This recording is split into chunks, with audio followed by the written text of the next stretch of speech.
ಮನೆಗೆ ಭಿಕ್ಷುಕ ಬಂದ್ರೆ ಏನ್ ಮಾಡ್ತೀರಿ? ಹಣನೋ ಅಥವಾ ಮನೆಯಲ್ಲಿದ್ದ ದವಸ ಧಾನ್ಯ ಕೊಟ್ಟು ಕಳಿಸ್ತೀರಿ. ಆದ್ರೆ ಇಲ್ಲೊಬ್ಬ ಮಹಿಳೆ ಮನೆ ಹತ್ರ ಬಂದ ಭಿಕ್ಷುಕನಿಗೆ 5 ರೂಪಾಯಿ ಕೊಟ್ಟಿದ್ಲು. ಆದ್ರೆ ಆ ಭಿಕ್ಷುಕ ವಾಪಸ್ ಮಹಿಳೆಗೆ ಪ್ರಸಾದ ಅಂತ ಹಲ್ವಾ ಕೂಡ ಕೊಟ್ಟಿದ್ದ. ದುರಂತ ಏನಂದ್ರೆ ಹಲ್ವಾ ತಿಂದ ಮಹಿಳೆಗೆ ಮಾತೇ ನಿಂತು ಹೋಗಿದೆ. ಏನಿದು ಹಲ್ವಾ ಕಥೆ ಅಂತೀರಾ? ಇಲ್ಲಿದೆ ನೋಡಿ ಕಂಪ್ಲೀಟ್ ರಿಪೋರ್ಟ್.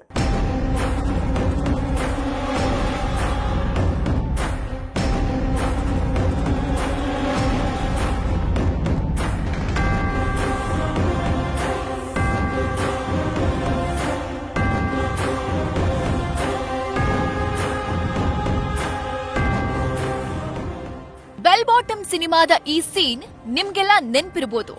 ಆದಿ ನೀಲಗಾರರು ಹಾಕಿದ್ದ ಬೂದಿಗೆ ಠಾಣೆಯಲ್ಲಿದ್ದವರಿಗೆ ಪ್ರಜ್ಞೆ ತಪ್ಪು ಹೋಗುತ್ತೆ. ಆಮೇಲೆ ನೀಲಗಾರರು ಠಾಣೆಯಲ್ಲಿದ್ದ ಬಂಗಾರವನ್ನೆಲ್ಲ ದೋಚ್ಕೊಂಡು ಪರಾರಿಯಾಗ್ತಾರೆ. ಈ ಸಿನಿಮಾ ನೋಡಿದ್ಮೇಲೆ ಅಯ್ಯೋ ಹೀಗೂ ಕಳ್ಳತನ ಮಾಡಬಹುದಾ ಅಂತ ಹುಬ್ಬೇರಿಸಿದವರೇ ಜಾಸ್ತಿ. ಆದ್ರೀಗ ಹುಬ್ಬಳ್ಳಿಯಲ್ಲೂ ಇಂಥದ್ದೇ ಒಂದು ಘಟನೆ ನಡೆದಿದೆ. ವಿಚಾರ ಅಂದ್ರೆ ಇಲ್ಲಿ ಭಿಕ್ಷುಕನೊಬ್ಬ ಹಚ್ಚಿದ್ದ ಬೂದಿಗೆ ಕೊಟ್ಟ ಹಲವಾಗೆ ಮಹಿಳೆಯೊಬ್ಬಳ ಮಾತೇ ನಿಂತು ಹೋಗಿದೆ. ಮಹಿಳೆಗೆ ಭಸ್ಮ ಹಚ್ಚಿ ಪ್ರಸಾದ ಅಂತ ಹಲ್ವಾ ಕೊಟ್ಟಿದ್ದ ಭಿಕ್ಷುಕ.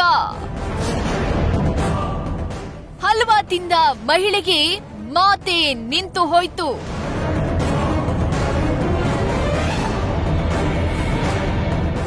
ಹೌದು, ಈ ವಿಚಾರ ಕೇಳಿ ನಿಮ್ಗೆ ಶಾಕ್ ಅನಿಸಿದ್ರು ಇದು ಸತ್ಯ. ಅಷ್ಟಕ್ಕೂ ಏನಿದು ಬೂದಿ ಮತ್ತು ಹಲ್ವಾ ಕತೆ ಅನ್ನೋದನ್ನ ಡೀಟೇಲ್ ಆಗಿ ಹೇಳ್ತೀವಿ ನೋಡಿ.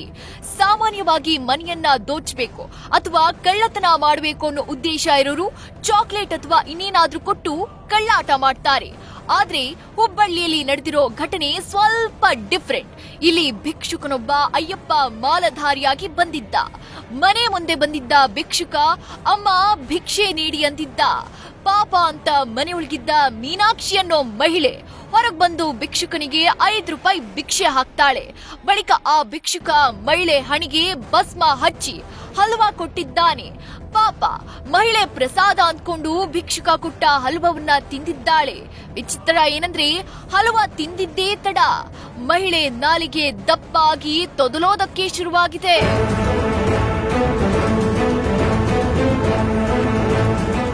ಹೌದು, ಅದ್ಯಾವಾಗ ಮನೆ ಮುಂದೆ ಬಂದಿದ್ದ ಭಿಕ್ಷುಕ ಹಣೆಗೆ ಭಸ್ಮ ಹಚ್ಚಿ ಹಲ್ವಾ ಕೊಟ್ಟಿದ್ನೋ ಪಾಪ ಮಹಿಳೆ ಪ್ರಸಾದ ಅಂತ ತಿಂದಿದ್ಲು.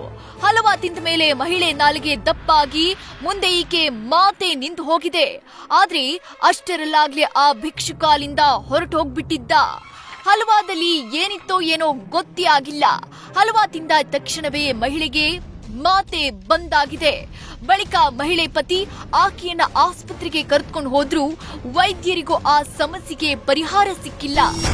ಒಬ್ರು ಭಿಕ್ಷುಕರು ಅಂತ ಬಂದಿದ್ರು. ಅಯ್ಯಪ್ಪ ಸ್ವಾಮಿ ಡ್ರೆಸ್ ಹಾಕೊಂಡ ಅವರು ನಮ್ಮ ಮನೆ ಬಾಗಿಲಿಗೆ ಬಂದು ನಿಂತು ನಮ್ಮ ಮನೆಯವ್ರು ಒಳಗಿದ್ರು. ನೀಡ್ರಿ ಅಂತೇಳಿ ಆಮೇಲೆ ಬಂದು ನೀಡಬೇಕಂತೇಳಿ 5 ರೂಪಾಯಿ ಕೊಟ್ರು ಅವ್ರಿಗೆ. ಆ 5 ರೂಪಾಯಿ ತೊಗೊಂಡು ಅವ್ರ ಹೆಣಿಗೆ ಒಂದು ಭಸ್ಮ ಇರ್ತೈತೆ ಅವ್ರ ಕಡೆ ಬೆಳೆದ ಆ ಭಸ್ಮ ಹಚ್ಚಿದ್ರು.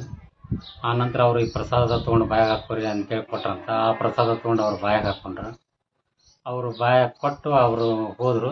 ಇವರು ಬಂದು ಒಳಗೆ ಕುಂತು ಒಂದು 5-10 ನಿಮಿಷಕ್ಕೆ ಇವ್ರದ್ದು ನ್ಯಾಲಿಗೆ ದಪ್ಪ ಆಯ್ತು, ಮಾತಾಡೋಕೆ ಬರಲಿಲ್ಲ.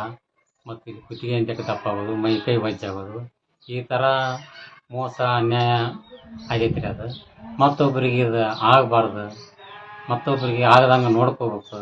ಈಗ ನಮ್ಗೆ ನೋಡ್ರಿ, ಮತ್ತು 4 ಮಕ್ಳು ಅದಾವೆ, ಎಷ್ಟು ತ್ರಾಸು ನೋಡ್ರಿ ನಮ್ಮ ಜೀವನಕ್ಕೆ. ಅವ್ರು ಕೂಡ ಮಾತಾಡೋಕೆ ಬರೋಂಗಿಲ್ಲ, ನಮ್ಮ ಕೂಡ ಮಾತಾಡೋಂಗಿಲ್ಲ. ಇವತ್ತಿಗೆ 6 ದಿವಸ ಆಯ್ತು ರೀ, ಶುಕ್ರವಾರ ದಿವಸ ಆಗೈತೆ ರೀ. ಇದು ಬೆಳಿಗ್ಗೆ 10 ಗಂಟೆಗೆ 10-10ವರೆಗೆ ಆಗೈತೆ ರೀ. ಇದು ಮೀನಾಕ್ಷಿ ನಾಲಿಗೆಗೆ ಶಸ್ತ್ರ ಹಾಕಿಸಿದ ಕುಟುಂಬಸ್ಥರು.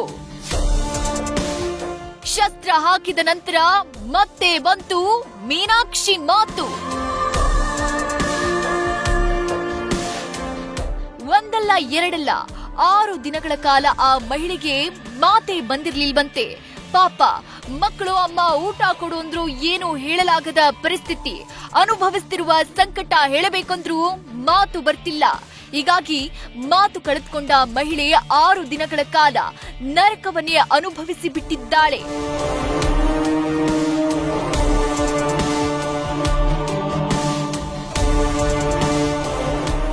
ಕೊನೆಗೆ ಮೀನಾಕ್ಷಿ ಕುಟುಂಬಸ್ಥರು ದೇವರ ಮೊರೆ ಹೋಗಿದ್ದಾರೆ. ಇದೇ ತಾಲೂಕಿನ ಗುಡೇನ್ಕುಟ್ಟಿ ಗ್ರಾಮದಲ್ಲಿ ನಡೆಯುವ ಮೈಲಾರ ಲಿಂಗೇಶ್ವರ ಜಾತ್ರೆಗೆ ಮೀನಾಕ್ಷಿಯನ್ನ ಕರೆದುಕೊಂಡು ಹೋಗಿದ್ದಾರೆ. ಮೈಲಾರ ಲಿಂಗೇಶ್ವರ ಜಾತ್ರೆಯಲ್ಲಿ ಮೀನಾಕ್ಷಿಗೆ ಶಸ್ತ್ರ ಹಾಕಿಸಿದ್ದಾರೆ. ಪವಾಡವೆಂಬಂತೆ ಮಹಿಳೆಗೆ ಮತ್ತೆ ವಾಪಸ್ ಮಾತು ಬಂದಿದೆ. ಇದೀಗ ಮೋಸ ಹೋಗಿರುವ ಮೀನಾಕ್ಷಿ ಮನೆ ಮುಂದೆ ಯಾರೇ ಬಂದ್ರೂ ಎಚ್ಚರವಾಗಿರಿ, ನನ್ನಂತೆ ಮೋಸ ಹೋಗ್ಬೇಡಿ ಅಂತ ಹೇಳಿದ್ದಾರೆ. ಒಟ್ಟು ಹೋಗಿಂದ ಬಾಯಿ ಹೋಗಿತ್ರಿ ನಂದು. ಹೋಗಿಂದ ಹೊಳ್ಳಿ ನಮ್ಮ ಊರಾಗ ಮೈಲಾರಲಿಂಗಪ್ಪನ ಜಾತ್ರೆ ಆತ್ರಿ.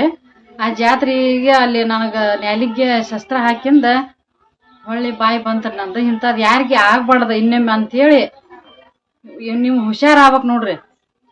ಯಾರಿಗೆ ಏನ್ ನೀಡಾಕ್ ಹೋಗ್ಬೇಡ್ರಿ, ಏನಿಲ್ಲ ಎಲ್ಲಾ ವಿಚಾರ ಮಾಡಿ ನೀಡ್ರಿ. ನನಗೆಲ್ಲಾ ಅನುಭವ ಆಗ್ಬಿಟ್ಟೈತ್ರಿ. 6 ದಿನ ಬಾಯಿ ಮುಚ್ಕೊಂಡ್ ಕುಂತೇನ್ರಿ. ನಾನು ಏನ್ ಆಗಿರ್ಬೇಕ್ರಿ ನನ್ನ ಪರಿಸ್ಥಿತಿ. ಇಂಥದ್ ಯಾರಿಗೆ ಬರ್ಬಾರ್ದ್ರಿ. ಮಾತಾಡಕ್ ಹೋಗಿದ್ದೇನೆ ನನಗ್ ಒಟ್ಟ ಬಾಯಿ ಬರ್ತಿದ್ದಿಲ್ರಿ. ಸಂಕಟ ಆಗಿ ಹೋಗೈತ್ರಿ ನನಗ. ನ್ಯಾಲ್ಗಿ ದಪ್ಪದಂಗ ಆಗಿತ್ರಿ ನನಗ್ ಮೊದ್ಲ.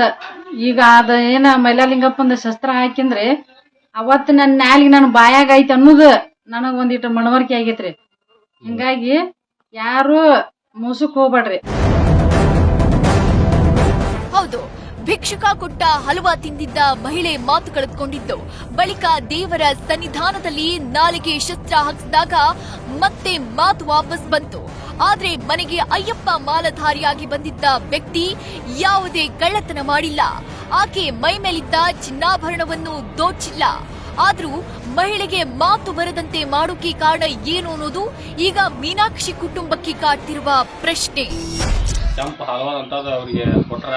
ಪಾಪ ಅವ್ರ ದೇವ್ರದ ಪ್ರಸಾದ ಅಂತೇಳಿ ಬಾಯಿ ಹಾಕೊಂಡ್ಬಿಟ್ರ. ಬಾಯಿ ಹಾಕೊಂಡ್ರೆ ಅದನ್ನ ಮುಂದೆ ಹೊಟ್ಟೊತ್ತಿಗೆ ಒಂದು 10 ನಿಮಿಷಕ್ಕೆ ಬಾಯಿ ಹೋಗ್ಬಿಡುತ್ತೆ ಅವ್ರಿಗೆ. ಇವತ್ತೂ ಬಾಯಿ ಬಂದಿಲ್ಲ. ಪಾಪ ಭಾಳ ಬೇಜಾರಾಗತಿ.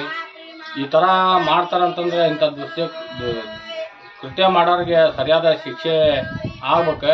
ಇಂಥ ಮಹಿಳೆಗೆ ಆಗಿದ್ದು ಇನ್ನೊಬ್ಬರಿಗೆ ಯಾರಿಗೆ ಆಗ್ಬಾರ್ದು ಅಂತೇಳಿ ನಾವು ಈ ಮೂಲಕ ಮಾಧ್ಯಮದಾಗ ಇದನ್ನ ವಿಸ್ತಾರ ಮಾಡಿ ಇಂಥ ಮಹಿಳೆಯರಿಗೆ ಒಂದು ಏನಾರ ಒಂದು ವ್ಯವಸ್ಥೆ ಮಾಡುವಂಥ ಕೆಲಸ ಸರ್ಕಾರ ಮಾಡ್ಬೇಕು.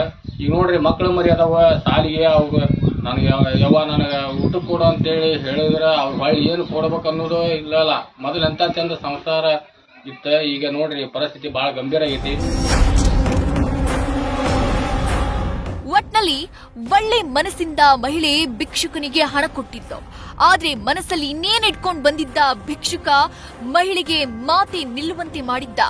ಆದ್ರೆ ದೇವರ ದಯೆಯಿಂದ ಮಾತು ಕಳೆದುಕೊಂಡ ಮಹಿಳೆಗೆ ವಾಪಸ್ ಮಾತು ಬಂದಿದೆ. ಹೀಗಾಗಿ ನಿಮ್ಮ ಮನೆ ಮುಂದೇನು ಈ ರೀತಿಯ ಅಪರಿಚಿತರು ಬಂದ್ರು ಏನಾದ್ರೂ ಕೊಟ್ಟಾಗ ಅದನ್ನ ತಿನ್ನೋಕ್ ಮುಂಚೆ ಹುಷಾರಾಗಿರೋದು ನಿಮಗೂ ನಿಮ್ಮ ಕುಟುಂಬಕ್ಕೂ ಒಳ್ಳೇದು.